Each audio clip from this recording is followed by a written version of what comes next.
अपनी पार्टी की तरफ से ये जो कल जो हादसा हुआ, जो सानहा हुआ है, इंतहाई गमगीन कर देने वाला साना है, इसकी पुरजोर अल्फाज में मजम्मत करता हूँ, कड़ी निंदा करता हूँ। क्योंकि हमें हमारा मज़हब ये सिखाता है, कुरान में साफ साफ अल्लाह रब्बुल इज़्ज़त ने फरमा दिया है कि किसी बेगुनाह को किसी भी एक इंसान का कत्ल कर देना जो है पूरी इंसानियत का कत्ल करने के बराबर है। कह सकते हैं हमें कन्हैया लाल के परिवार से, उसके ख़ानदान से पूरी हमदर्दी है और जो कुछ हुआ ये बहुत ही मजम्मत के लायक है, निंदा के लायक है। लेकिन जैसे अभी आपने कहा कि जो IT सेल है बीजेपी का या RSS का या बजरंग दल का, उनका तो काम ही नफरत फैलाना है। आपको याद दिला दूँ, इसी जहाँ से जिस राजस्थान का यह वाक़या है, उसी राजस्थान में 5 साल पहले जो वहाँ का एक इलाका है, वहाँ पर भी अफरादुल की हत्या कर दी गई थी। एक अफरादुल जो शंभू के द्वारा किस तरह से उसने भी लाइव किया था और बहुत, यहाँ तो सिर्फ गला काटने की बात हुई है साहब, उसने तो बाकायदा कुल्हाड़ियों से मारा है उसे, बार बार कई बार कुल्हाड़ी से वार करने के बाद जब वो जख्मी होकर गिर पड़ा तो उसने उस पर पेट्रोल डालकर उसे आग लगाई है। मुसलमान किसी डर की वजह से इस वाकई की मजम्मत नहीं कर रहा है। मुसलमान को इस मुल्क से और हमें इस मुल्क से बहुत मोहब्बत है, आपसे ज्यादा मोहब्बत है। और मुसलमानों के दीन ने भी ये सिखाया और हमें हमारे मजहब में सिखाया, प्लस हम अपने मुल्क के कानून का उतना ही एहतराम करते हैं जो आप नहीं कर रहे हैं। हम देख रहे हैं कि किस तरह आप लोगों ने कानून को बाला, हम आज भी कानून का एहतराम करते हैं, वरना ये जो रैलियां निकाली गई लाखों लाख की तादाद में, इस तरह का वाकया नहीं हुआ। लेकिन ये जो भी इंसिडेंट हुआ है ये काबिल मजम्मत है, इसकी जितनी भी निंदा की जाए वो कम है। दोस्तों, आप देख रहे हैं 9 इंकलाब टीवी न्यूज़। फिरका परस्त ताकतों ने नफरत का जो बीज इस मुल्क में बो दिया है, हिंदुस्तान में जिस तरह से नफरत का माहौल पैदा किया जा रहा है, उसके नतीजे अब आहिस्ता आहिस्ता पूरे देश को भुगतने होंगे। इस तरह के संकेत अब मिलने लगे हैं। जिस तरह से राजस्थान के उदयपुर में रियाज और मोहम्मद गौस, इन दोनों ने कन्हैया लाल की हत्या कर दी, उसकी चौतरफा मजम्मत, उसकी चौतरफा निंदा की जा रही है। मुस्लिम समाज पूरी तरह से सज़ा की मांग कर रहा है कि इन दोनों को सख्त से सख्त सज़ा दी जाए, क्योंकि इस्लाम ये बिल्कुल नहीं सिखाता कि किसी की इस तरह से हत्या की जाए, किसी का इस तरह से खून बहाया जाए और एक बच्चे के सर पे से उसके बाप के साए को छीन लिया जाए। मुस्लिम समाज पूरी तरह से सोशल मीडिया पर मांग कर रहा है कि कड़ी से कड़ी सज़ा दी जाए, ताकि आगे किसी की इस तरह की कार्रवाई करने की, इस तरह का जुर्म करने की ज़रूरत ना हो सके। लेकिन उसके साथ ही कुछ ऐसे अनासिर भी है, सोशल मीडिया पर IT सेल पूरी तरह से सक्रिय हो गया है। बात बात पर मुसलमानों को निशाना बनाया जा रहा है, मुसलमानों को आतंकवादी बताया जा रहा है, मुसलमानों को टारगेट किया जा रहा है और पूरी तरह से मुसलमानों को गलत बताने की कोशिश की जा रही है। क्या किसी एक शख्स के या 2 शख्स की गलती की सज़ा आप पूरी कौम को देंगे, इस तरह से टारगेट करेंगे? ये तो फिरका परस्तों का इस मुल्क में वतेरा रहा है, ये उनकी आदत रही है। उन्हें एक मौका चाहिए मुसलमानों को टारगेट करने का, उन्हें निशाना बनाने का, जो सोशल मीडिया पर किया जा रहा है। राष्ट्रीय स्तर के लीडर जैसे कि असदुद्दीन अवैसी, कांग्रेस से जुड़े हुए नेता, इसके अलावा ऐसे कई नेता हैं जिन्होंने सख्त से सख्त सज़ा की मांग की है, फिर भी आखिर क्यों इस तरह की बातें सोशल मीडिया पर फैलाई जा रही है और माहौल को गरमाया जा रहा है? ये काफ़ी सोचने की बात है, ये काफ़ी चिंता का विषय है कि इस मुल्क में अब क्या हो रहा है। क्या इस तरह से नफ़रत पहले इस देश में फैली हुई थी, या फिर कुछ लोगों ने अपनी सियासी रोटी सेकने के लिए इस तरह का माहौल पैदा कर दिया है? इस सभी प्रकरण को लेकर, इन सभी हालात पर जिस तरह से फिरका परस्ती हो रही है, नफ़रत फैलाई जा रही है, मुसलमानों को निशाना बनाया जा रहा है, जवाब में गैर मुस्लिमों को निशाना बनाया जा रहा है, इन सारे हालात पर प्रधानमंत्री नरेंद्र मोदी क्यों चुप हैं? उनकी ये खामोशी क्या कहती है? उनकी इस खामोशी से हम क्या नतीजा निकालें? क्या सियासी फ़ायदा उठाया जा रहा है? क्या इस तरह की नफ़रत फैलने से फूट डालो और राज करो की पॉलिसी से बीजेपी को फ़ायदा पहुंचेगा? इस तरह सोचे हम, या फिर प्रधानमंत्री नरेंद्र मोदी हिंदुस्तान की जनता से खिताब करेंगे और कहेंगे कि नफ़रत ना करें, मोहब्बत से रहें? आखिर क्यों इस देश के प्रधानमंत्री G7 समिट में जाते हैं, पूरी दुनिया घूमते हैं, तरह तरह की बातें करते हैं, इस देश का नफरती मीडिया उसे फैलाता है, इस देश का दलाल मीडिया, इस देश का गोदी मीडिया उन चीज़ों को फैलाता है, लेकिन गोदी मीडिया क्यों नफ़रत को मोहब्बत में तब्दील करने के लिए खबरें नहीं चलाता? क्यों बेरोज़गारी नहीं बताता? ये सारे सवालात हैं। प्रधानमंत्री नरेंद्र मोदी को अब सामने आना होगा, क्योंकि नज़रियात अलग हो सकते हैं, नज़रियात की लड़ाई हो सकती है, लेकिन आपका जो आपको पोस्ट मिली है, जो आपका पद है, वो प्रधानमंत्री का है और बहुत ज़रूरी है इस वक्त आपका इस मुल्क की आवाम से खिताब करना और उनसे ये कहना कि आप इन नफरतों को ख़त्म करें। इस सभी प्रकरण को लेकर हमने इंडियन यूनियन मुस्लिम लीग के महाराष्ट्र उपाध्यक्ष और मुंबई के अध्यक्ष अब्दुल हमीद साहिल से बातचीत की। उनका क्या कहना है वो आपके सामने पेश कर रहे हैं। सबसे पहले तो मैं आपके चैनल के माध्यम से अपनी पार्टी इंडियन यूनियन मुस्लिम लीग, जिसका मैं मुंबई सदर हूं और महाराष्ट्र वाइस प्रेसिडेंट हूं, अपनी पार्टी की तरफ से ये जो कल जो हादसा हुआ, जो सानहा हुआ है, इंतहाई गमगीन कर देने वाला साना है, इसकी पुरजोर अल्फाज में मजम्मत करता हूँ, कड़ी निंदा करता हूँ। क्योंकि हमें हमारा मज़हब ये सिखाता है, कुरान में साफ साफ अल्लाह रब्बुल इज़्ज़त ने फरमा दिया है कि किसी बेगुनाह को किसी भी एक इंसान का कत्ल कर देना जो है पूरी इंसानियत का कत्ल करने के बराबर है। हम जिस मुल्क में रहते हैं उस मुल्क का कानून हमारे लिए बहुत ही अहमियत का हामिल है। हमें मुल्क के कानून पर मुकम्मल एतमाद और भरोसा है। आपने देखा कि इसके पहले नुपुर शर्मा ने जो भी गुस्ताखी की, कानून के दायरे में ही लाखों लाख लोग सड़क पर उतरे, अलग अलग शहरों में एहतजाज हुआ, धरना प्रदर्शन हुआ और उसकी गिरफ्तारी की मांग की गई, जिंदल की गिरफ्तारी की मांग की गई। कहीं भी इस तरह की कोई वारदात नहीं हुई। लेकिन जिस तरह से इन दो नौजवानों ने, जो जुनूनी नौजवान है, उन्होंने जिस तरीके से उस टेलर की, जिसका नाम कन्हैया लाल बताया जा रहा है, जिस तरह उसकी निर्मम हत्या की है, उससे पूरे मुल्क में एक तरह का गम का माहौल है और गुस्से का माहौल है।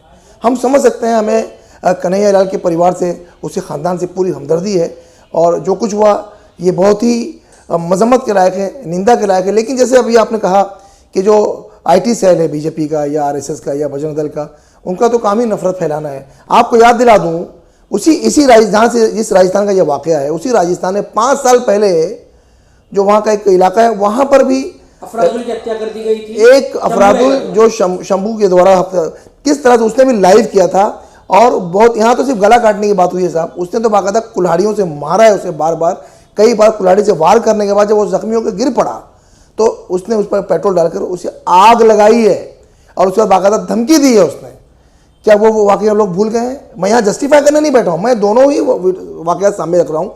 जितनी मजम्मत इसकी होनी चाहिए उतनी मजम्मत उसकी भी होनी चाहिए। अगर इन दोनों नौजवानों को फांसी होनी चाहिए, बिल्कुल फांसी होनी चाहिए। जो कुछ इन्होंने किया, कानून को अपने हाथ में लिया है, एक नया दौर ये लोग शुरू करना चाहते हैं, ये बिल्कुल भी।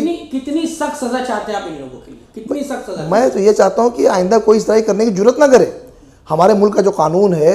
और दूसरी बात देखिए, वज़ीर आज़म नरेंद्र मोदी से हमारी आइडियोलॉजी अलग हो सकती है, उनकी विचारधारा से हमारी विचारधारा अलग हो सकती है, नज़राती इख्तलाफ हो सकता है, लेकिन बहरहाल वो हमारे वज़ीर आज़म है, मुल्क के वज़ीर आज़म है। जिस तरह से उन्हें धमकी दी जा रही है खंजर दिखा कर, ये कोई भी हिंदुस्तानी और खासतौर से हिंदुस्तानी मुसलमान तो इसे कतई बर्दाश्त नहीं करेगा। नज़रियाती इख्तलाफ अपनी जगह पर है, लेकिन जो पद की गरिमा होती है, वज़ीर आज़म के पद का जो वक़ार होता है, जिससे धमकी दी गई है, उससे वो नाकाबिले बर्दाश्त है और काबिल मजम्मत है। हम उसकी मजम्मत करते हैं। हम यही अपील करेंगे सरकार से और यहाँ की अदालत आलिया से कि जब भी उनके खिलाफ मुकदमा दायर हो, मुकदमा चले, इतनी कड़ी सजा दी जाए कि आइंदा कोई भी इस तरह की हरकत करने से पहले 100 बार सोचे।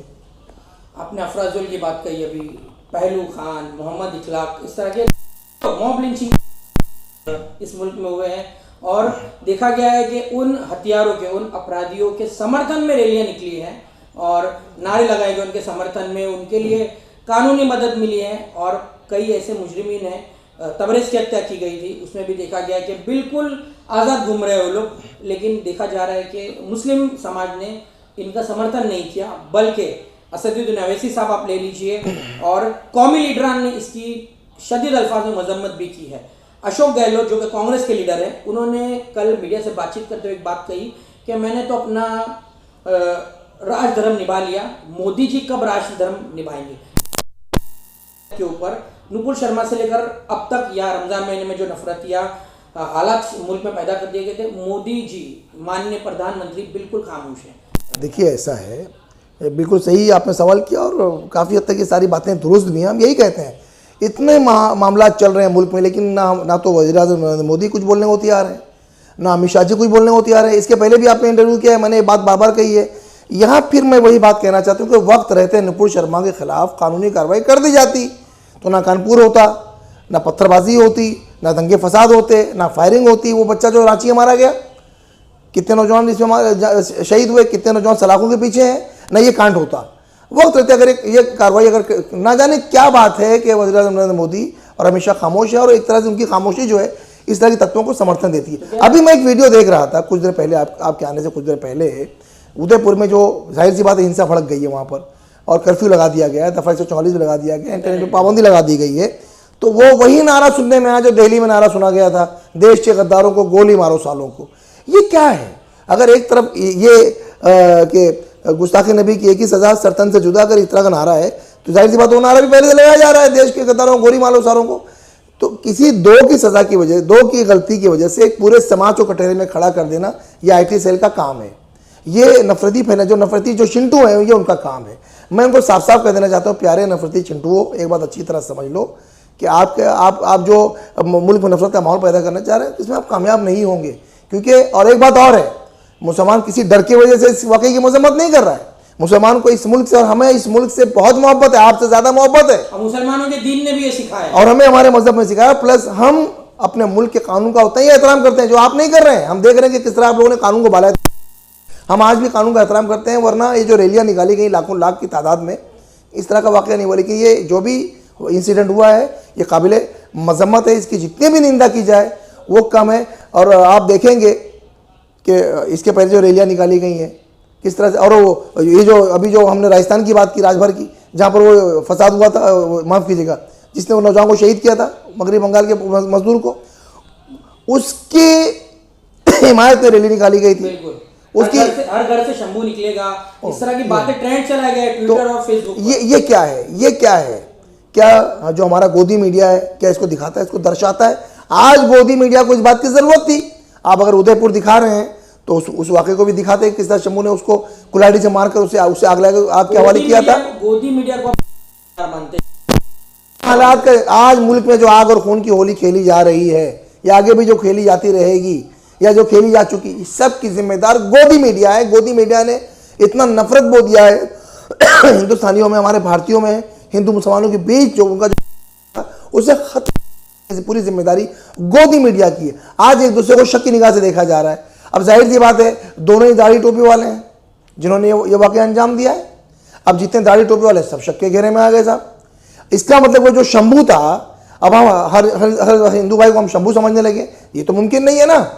जाहिर सी बात है, अगर एक शख्स शराबी तो आप सब पूरी कौम को शराबी कह देंगे, ऐसा तो ये मुमकिन हो ही नहीं सकता।